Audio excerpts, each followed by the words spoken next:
একটা কথা জিজ্ঞেস করব? হুম, কর। তুই কি আমার ওপর বিরক্ত? হঠাৎ এই প্রশ্ন? জানি না, কয়েকদিন ধরে মনে হচ্ছে তুই আমার সাথে ঠিক আগের মতো কথা বলিস না। আমি একটু ব্যস্ত ছিলাম অনু। ব্যস্ত ছিলি সেটা আমি বুঝি, কিন্তু আগে ব্যস্ত থাকলেও একটা খেয়েছিস জিজ্ঞেস অন্তত করতিস। আচ্ছা, তাহলে তোর মনে হচ্ছে আমি তোকে আর গুরুত্ব দিচ্ছি না? আমি জানি না রে, আমি শুধু আগের মতো ফিল করি না। তুই জানিস এই কথাটা শুনে আমার কিরকম লাগছে? আমারও ভালো লাগছে না বলতে, কিন্তু মনের মধ্যে রেখে দিলে তো আরো খারাপ লাগে বল। তুই একটা জিনিস বুঝিস না, সবসময় ভালো থাকা সম্ভব না। আমি তো বলিনি সব সময় ভালো থাক, শুধু যখন খারাপ থাকবি আমাকে বলবি। কেন?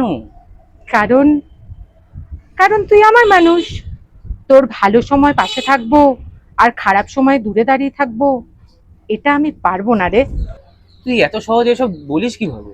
সহজ না, অনেক ভেবেই বলছি। তাহলে একটা কথা শোন। কি?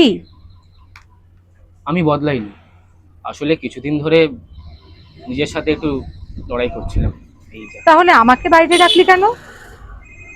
ভয় হয়েছিল নিজের কথাগুলো বলে তোকে কষ্ট দেবো। বোকা, তোর সমস্যা আমার উপর বোঝা না। সত্যি? হ্যাঁ, তবে একটা শর্ত আছে।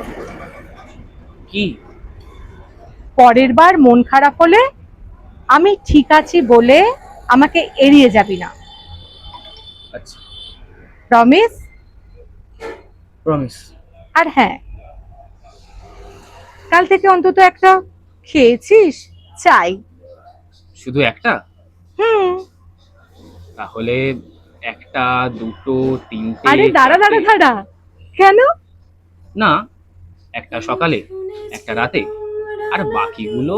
আরে বাবা, ঠিক আছে ঠিক আছে। এখনো গল্প লেখো, গান গাও।